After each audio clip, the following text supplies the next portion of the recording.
Hoje eu vou contar alguns casos bizarros envolvendo charlatões, golpistas, falsos curandeiros e muito mais. Está começando mais um Giro da Semana dos Charlatões. Depois da vinheta. Fala pessoal, meu nome é Nicolas, eu sou um neuromágico. Se é a sua primeira vez aqui no canal, seja muito bem-vindo. Aqui eu mostro como coisas que nós pensamos que são sobrenaturais podem ser um truque de mágica ou um número de hipnose. Ou seja, aqui no canal eu desmascaro charlatões. E nada mais previsível que todos os dias surjam casos envolvendo charlatões, golpistas, paranormais, falsos médiums. E é claro que não dá para trazer tudo aqui. É claro! E eu selecionei mais uma remessa dos últimos casos que aconteceram e eu vou trazer aqui para vocês nesse novo giro da semana. Então fiquem até o final do vídeo porque tem muita bizarrice. E vamos do mais leve para o mais pesado, pelo menos na minha opinião. Um homem em Barueri, São Paulo, foi condenado a pagar R$20 mil em indenização por estelionato afetivo e sentimental. Imaginem o seguinte caso: você tem um namorado que em um determinado dia chega para você pedindo muito dinheiro emprestado, ameaçando inclusive que caso não consiga esse dinheiro, ele vai tirar a própria vida. O que você faria? Não sei. Provavelmente você emprestaria o dinheiro. Pois é, nesse caso a namorada não só emprestou o dinheiro, como pagou algumas despesas, como aluguel, plano de saúde, entre outros. Só que aí, um belo dia, ela percebeu que estava sendo manipulada e terminou o relacionamento. E claro, pediu o dinheiro que ela emprestou de volta. E o rapaz devolveu? Claro que não. Então ela meteu ele na justiça e ele foi condenado a pagar uma indenização de R$20 mil e ainda devolver os R$270 mil que ele pegou emprestado. Quem analisou o caso foi a juíza Anelise Soares, da 5ª Vara Civil de Barueri. Na decisão, a magistrada argumentou que o homem aproveita-se da vulnerabilidade emocional da ex-namorada para explorá-la emocionalmente e que suas artimanhas manipuladoras geraram humilhação. Um jovem de 22 anos, investigado por estelionato, devolve cerca de R$11 mil para suas vítimas. Esse rapaz fazia vendas falsas de computadores na cidade de Rio Branco e Epitaciolândia, interior do Acre. Ele simplesmente divulgava os computadores para venda, pegava o dinheiro e sumia. Simples assim, como diria a Betina. Simples assim. Aí, segundo o delegado Igor Brito, que encontrou ele, ele foi encontrado depois da denúncia, através do seu nome, e quando ele foi interrogado, ele prometeu que iria pagar as vítimas. E não é que ele está pagando mesmo. Dentre as 5 vítimas, 2 já receberam o dinheiro de volta e as outras estão com a data de pagamento agendada. Segundo o delegado, o crime de estelionato tem uma peculiaridade, que é o seguinte: a pessoa que fez a denúncia, a suposta vítima, ela pode desistir do caso e retirar a queixa. E as 2 pessoas que receberam esse dinheiro de volta já desistiram, já retiraram a queixa. Então, ao que tudo indica, esse caso deve caminhar pro arquivamento. Menos mal, né? Já essa outra, Irene Costa Cardoso Rodrigues, conhecida como Doutora Irene Field. Irene Field?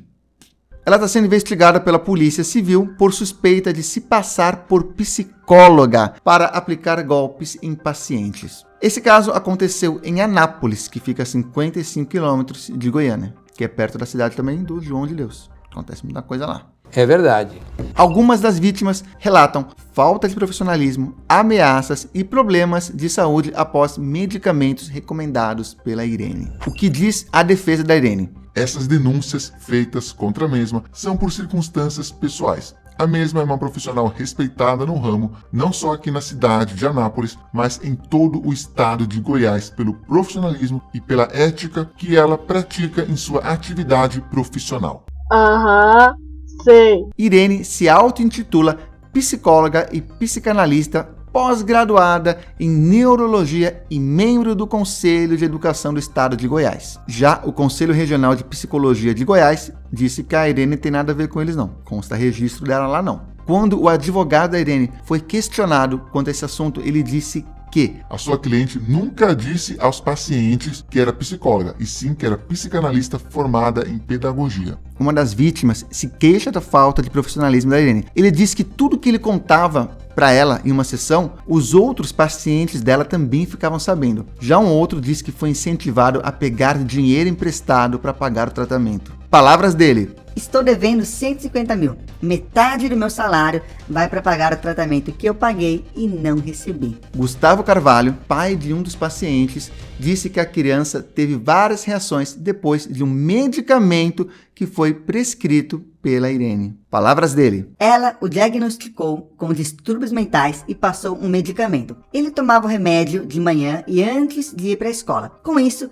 ele foi parando de comer. Ele tem 6 anos de idade e teve uma desidratação profunda e as vistas ficaram embaçadas. O pai desse garoto também disse que foi ameaçado pela Irene. Segundo ele, essas aqui são palavras da Irene: um botão apertado destrói sua casa. E não era meu perfil agir assim. Gustavo, como te falei, se sair qualquer coisa com o meu nome, a consequência para você vai ser muito grave. Gustavo, o que eu tenho em mãos ao seu respeito é muito sério. Dá um livro. A Polícia Civil instaurou um inquérito para investigá-la por estelionato e exercício ilegal da profissão. A Irene vai ser ouvida em breve. Alerta de spoiler: esses últimos 2 casos são bem bizarros.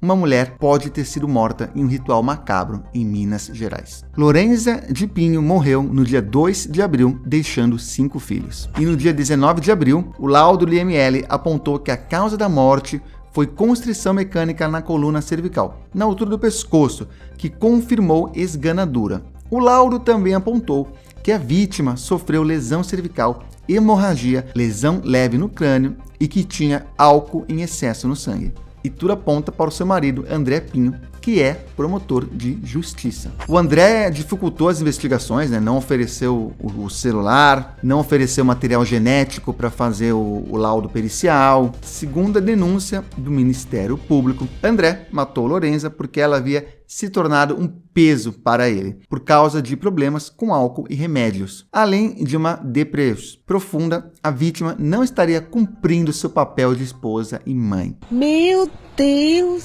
Até aí, mais um caso de feminicídio. Mas, no dia 17 de maio, segundo matéria do G1, Lorenza poderia ter sido morta em um ritual macabro. Isso porque algo está intrigando muito os investigadores: a falta de sangue no corpo da Lorenza. O legista conseguiu extrair apenas 25 ml do corpo da Lorenza.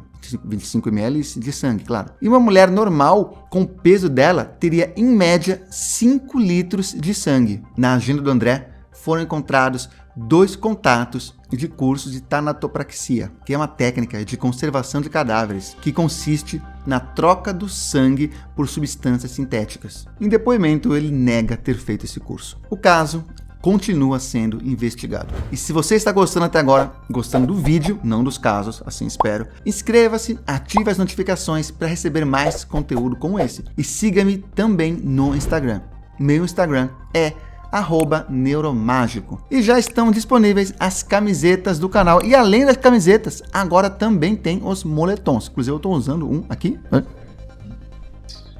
O link vai estar no primeiro comentário fixado. Vamos voltar para o vídeo, que o último caso é bem bizarro. Um cineasta iraniano foi morto e desmembrado pelos seus próprios pais porque não queria se casar. O diretor de cinema, Babak Corradin, de 47 anos, viveu boa parte da sua vida em Londres. Ao voltar para seu país natal, ele foi confrontado por seus pais por ainda não ter se casado. Após uma longa discussão, ele foi morto e desmembrado pelos seus pais. Segundo eles, foi um crime de honra. Os restos mortais do cineasta foram encontrados em sacos de lixo e em uma mala. O chefe do Tribunal Criminal de Teherã disse que o pai o anestesiou e depois o matou a golpes de faca. Depois, cortou os pedaços do corpo, jogando seus restos mortais no lixo. Ambos os pais confessaram e estão presos. E quando você pensa que não pode ficar pior, pode e fica. Os pais também confessaram que há 3 anos atrás haviam matado a filha e há 10 anos atrás o genro. Jason Brodsky, analista e diretor da TV Iran International, disse ao Daily Mail: "Acho que a morte horrível de Babak é apenas o exemplo mais recente de um longo padrão de violência doméstica que vemos no Irã. 2 casos recentes chocaram a sociedade iraniana. O jovem Ali Fazeli foi morto por parentes depois que descobriram que ele era gay. E no ano passado, a adolescente Romina Asfaf, de 14 anos, foi decapitada pelo pai em mais um crime de honra." Então é isso, pessoal. No mais, continuem seguindo o conselho daquele que veio do céu e deixou uma mensagem positiva para todos nós. Estou falando, é claro, do ET Bilu. Busquem conhecimento.